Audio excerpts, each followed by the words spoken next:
Picture a Tuesday morning. You're running a little late. You stop at the corner, just outside the bank. There's a machine there, glass and steel, a small glowing screen. You tap a few buttons, enter your PIN, and within 30 seconds, money appears in your hand. You didn't wait in line, you didn't speak to anyone, you didn't fill out a form, you just got your money and moved on. Now, most of us don't think twice about that moment. It feels normal, routine, efficient. And it is efficient. But here's the thing, efficient for whom exactly? Because the next time you walk up to one of those machines, it might be worth asking a simple question. Why is this machine here? Not who put it here, not how it works technically, but why, from a business perspective, does this machine exist? And why do banks around the world continue to invest in them? That's what we're going to explore today.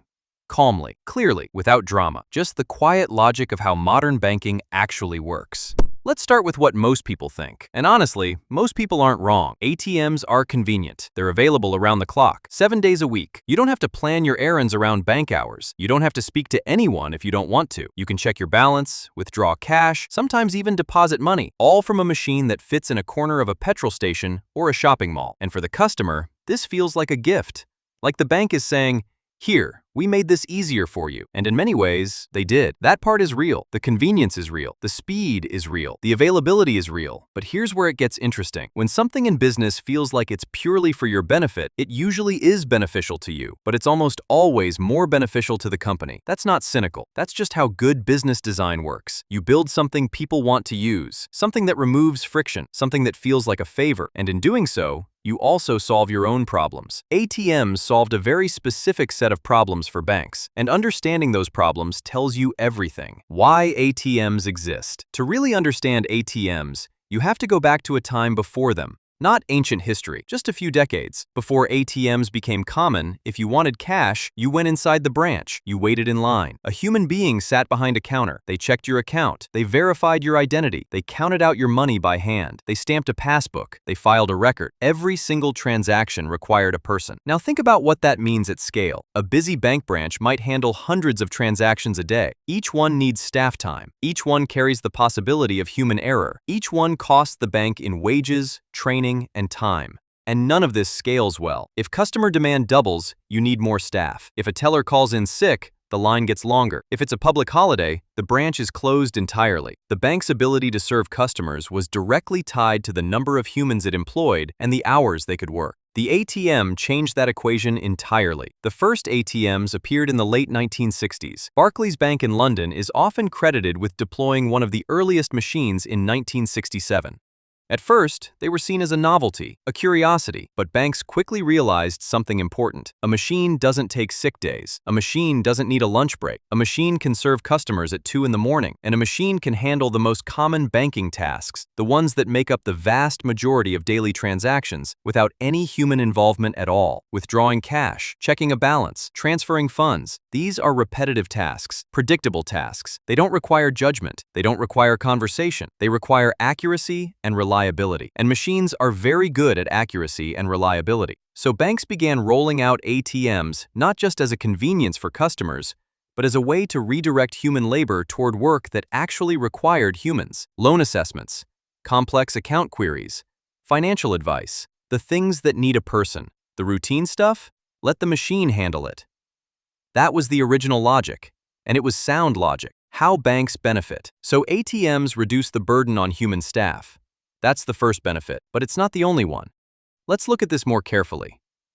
When you account for salary, benefits, training, and administrative overhead, an ATM, once installed, has a fixed operational cost, maintenance, connectivity, cash replenishment, that is typically lower per transaction than paying a human to do the same task. And when you multiply that across thousands of branches and millions of transactions per year, the difference becomes significant. Now, this doesn't mean banks are trying to eliminate all human employees. Many banks still employ large numbers of people in roles that require human skill and judgment. But routine cash transactions? That's where the machine pays for itself. Transaction limits and fees. Here's where the design gets more deliberate. Most banks offer a certain number of free ATM transactions per month. Let's say 5 free withdrawals from your own bank's ATM per month. After that, each transaction carries a small fee. Banks are required to offer a minimum number of free transactions, but beyond that threshold, charges apply. As of recent guidelines, customers are entitled to 5 free transactions at their own bank's ATMs and a limited number, typically 3, at other banks' ATMs in metro cities. After that, a small fee per transaction. Now, individually, this fee is tiny, maybe 20 rupees, maybe a little more. You barely notice it. But banks don't have one customer, they have millions. When millions of customers each pay a small fee occasionally, that adds up to a quiet, consistent revenue stream. Not a dramatic one, not the kind that makes headlines, but steady, scalable, predictable. Interbank ATM charges. This one is worth understanding clearly. When you use an ATM that belongs to a different bank, your bank typically pays that other bank a fee for allowing you access to their machine. This is called an interchange fee. Your bank may absorb that cost or pass some of it on to you through the charges you see on your statement. So when you use a competitor's ATM, there's a small financial transaction happening in the background that you never see. Banks have a financial incentive to encourage you to use their ATMs or to stay within your transaction limit. It's not a trap. It's just architecture. The system is designed in a way that rewards certain behaviors and quietly discourages others. Capital efficiency. There's one more benefit worth mentioning. When cash sits in an ATM, loaded and waiting to be dispensed, that cash has to be managed, replenished, and secured. Banks partner with cash logistics companies to do this. It's a cost, but it's a controlled cost. And the ability to predict how much cash each machine will need based on usage patterns allows banks to manage their physical currency more efficiently. Data from ATM usage tells banks a great deal. When people withdraw, how much they typically take, which locations see the highest demand. This data informs everything from branch strategy to cash management. The ATM is not just a dispensing machine. It is also, in a quiet way, a data collection point. Now let's talk about something that doesn't show up on a balance sheet, something subtler, behavior. When something is easy, we do it more. That sounds obvious, but the implications are significant. Before ATMs, withdrawing cash required effort. You had to plan. You had to go to a branch during working hours. You had to interact with another person. That friction, that small inconvenience, actually caused people to think more carefully about whether they needed cash at that moment. Not always, not consciously, but effort creates pause. ATMs removed that pause. Now, this isn't necessarily a bad thing. Easier access to your own money is a genuine improvement in quality of life. If you need cash for an auto at midnight, the ATM is a real solution to a real problem. But ease also creates patterns. When withdrawal requires no planning, people sometimes withdraw more often, in smaller amounts, without thinking much about the decision. Behavioral economists call this the friction effect. The idea is simple. The harder something is to do, the less often people do it. The easier something is, the more automatic it becomes. ATM withdrawals, for many people, have become automatic. You pass a machine, you stop, you take some cash, almost without thinking. And when you handle cash more often, something else happens. Cash spending tends to feel slightly less tangible than digital transactions. When you pay by card or UPI, you see a number change on a screen. When you pay with cash, you hand over a physical object. Both can feel abstract if you're not paying attention. But the act of visiting an ATM, of physically holding the money before spending it, creates a certain kind of spending psychology. Some people feel they spend more freely when they have cash in hand. Others feel they spend more carefully. The experience varies by person, but the point is, ATMs change behavior. And banks understand this. They understand that easy access is not neutral. Easy access shapes how people interact with their money. And a system that shapes how people interact with their money is a very powerful thing.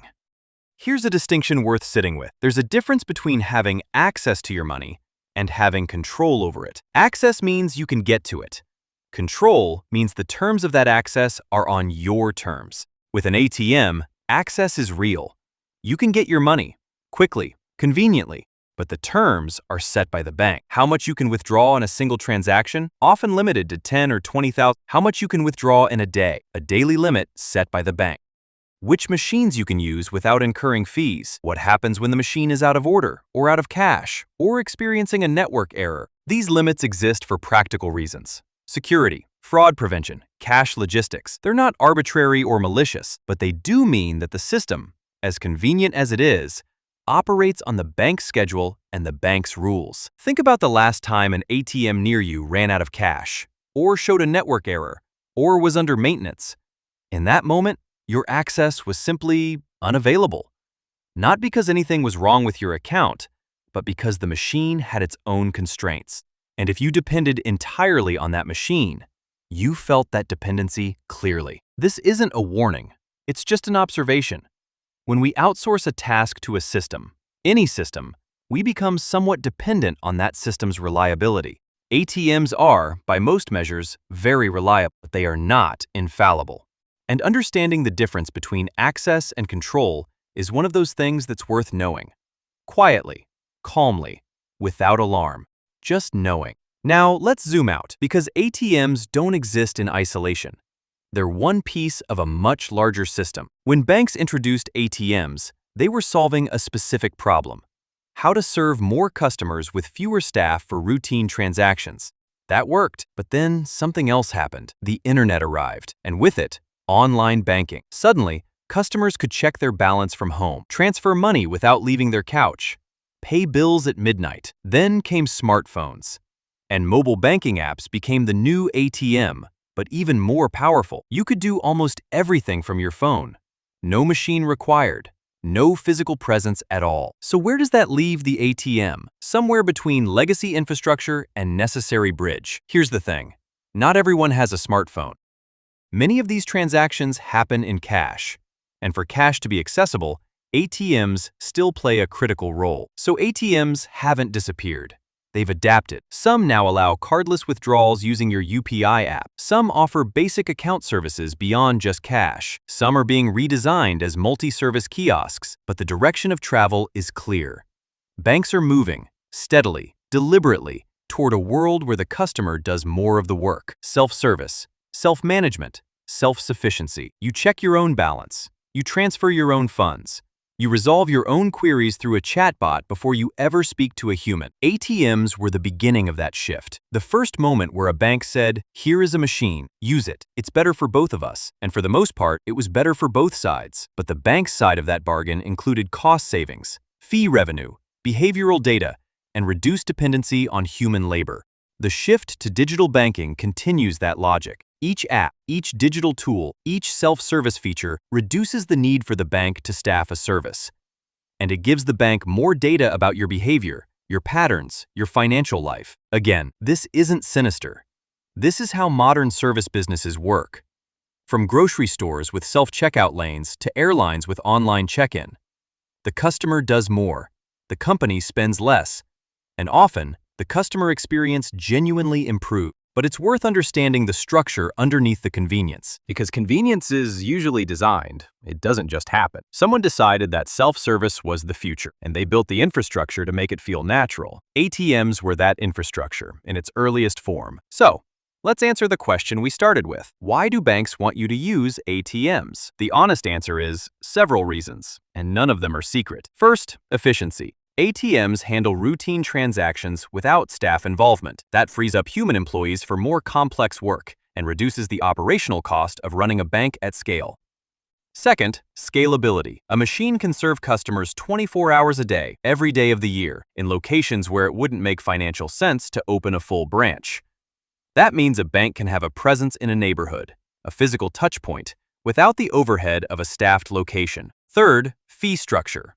The model of limited free transactions, followed by small per-transaction fees, creates a modest but consistent revenue stream. Individually, these fees are small. Collectively, at the scale banks operate, they matter. Fourth, behavior. Easy access shapes how people interact with their money. Banks understand that reducing friction increases usage, and higher usage, even of free features, creates deeper customer relationships and more data. Fifth, transition. ATMs were the first step in moving customers towards self-service banking. That transition, from branch to ATM to online banking to mobile apps, has been one of the defining stories of modern finance. And it's still unfolding. Now, none of this means banks are taking advantage of you. Most people benefit genuinely from ATM access. Cash when you need it. No waiting. No paperwork. That's real value. And it's delivered reliably, most of the time. But understanding why that convenience exists helps you use it more thoughtfully. Check how many free transactions you have each month. Know what fees apply when you exceed them. Understand the difference between your bank's ATMs and others. These are small things. But small things, over time, add up. The machine at the corner isn't just there because someone wanted to help you. It's there because someone worked out that it was the most efficient way to deliver a service, manage a cost, generate a small revenue stream, and begin building a customer relationship that would eventually move entirely into the digital world. It's a quiet piece of engineering, financial engineering and human engineering combined. And the next time you stand at one of those machines, glass and steel, glowing screen, and tap your PIN in, you'll know a little more about what's actually happening. Not just your money moving from one place to another, but a carefully designed system, doing exactly what it was built to do. Quietly, efficiently, and almost invisibly. You're not just using a machine, you're interacting with a system designed to run quietly in the background.